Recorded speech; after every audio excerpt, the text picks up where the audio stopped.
Develi Rompas, mahasiswi dari Konsentrasi Kesehatan Lingkungan, Fakultas Kesehatan Masyarakat, Universitas Haloleo, angkatan tahun 2018.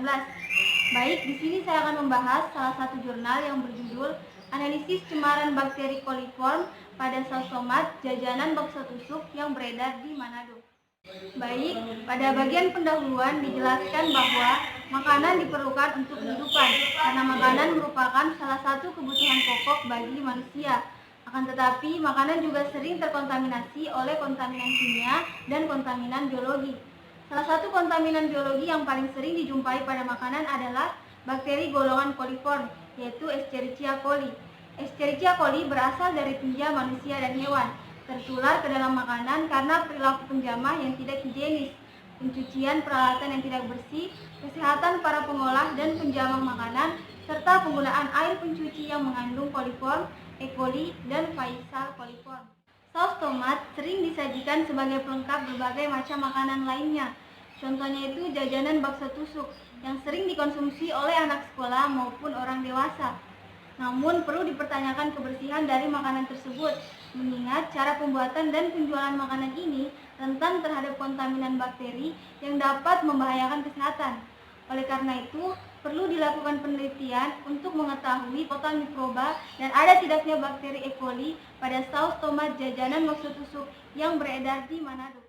Baik, tujuan penelitian ini adalah untuk menguji adanya cemaran bakteri yang dihitung berdasarkan angka lempeng total atau ALT, lalu menguji adanya cemaran bakteri coliform dan mengidentifikasi adanya kandungan bakteri Escherichia coli pada saus tomat jajanan bakso tusuk yang beredar di kota Manado.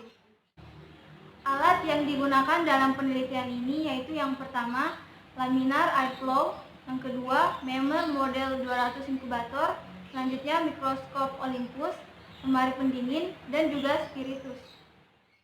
Sedangkan bahan yang digunakan adalah flat count agar, peptone dilution fluid, brilliant grain lactose bil 2%, eosin methylene blue agar, nutrien agar, dan juga larutan kalium hidroksida sebanyak 40%.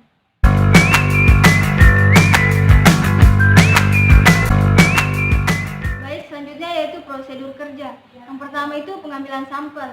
Jadi sampel yang digunakan diambil dari 4 wilayah Manado, yaitu Manado Utara 3 sampel, Selatan 4 sampel, Tengah 2 sampel, dan Timur 3 sampel. Jadi jumlah yang digunakan adalah 12 sampel dari jumlah pedagang yang ada di Manado. Sampel diambil per wilayah dengan menggunakan wadah yang telah disterilkan dengan penyinaran sinar UV selama 30 menit, kemudian ditutup rapat dan dibawa ke laboratorium untuk diteliti. Lalu yang kedua, penetapan angka lempeng total. Yang pertama itu sampel dipipet sebanyak 25,0 ml ke dalam Erlenmeyer yang telah berisi 225 ml larutan pengencer peptone dilution fluid dan dikocok sampai homogen. Selanjutnya dilakukan pengenceran secara serial sehingga didapatkan yang sesuai. Kemudian dituangkan 15 sampai 20 media flat count agar yang telah dicairkan dan didinginkan hingga temperaturnya itu 45 derajat Celcius. Lalu dihitung koloni yang tumbuh pada setiap cawan Petri. Yang ketiga yaitu uji most probable number atau MPN. Jadi pengujian MPN ini dilakukan 2 tahap, yaitu yang pertama uji praduga, yang kemudian dilakukan dengan uji penegasan. Jadi kesimpulan yang diperoleh berdasarkan hasil penelitian yang dilakukan pada sampel saus tomat jajanan bakso tusuk, maka diperoleh kesimpulan bahwa semua sampel positif mengandung bakteri Escherichia coli karena hasil pengujian yang didapat dari semua uji ALT dan MPN coliform tidak memenuhi syarat yang telah ditetapkan dalam SNI tentang batas maksimum angka lempeng total pada saus tomat, yaitu 2 kali 102 koloni per gram. Sedangkan menurut peraturan Kepala BPOM, batas maksimum most probable number coliform pada saus tomat adalah 100 koloni per gram. Baik, demikian penjelasan saya mengenai jurnal yang berjudul Analisis Cemaran Bakteri Coliform pada saus tomat jajanan bakso tusuk yang beredar di Manado. Kurang lebihnya mohon dimaafkan. Wabillahi taufiq wal hidayah. Wassalamualaikum warahmatullahi wabarakatuh.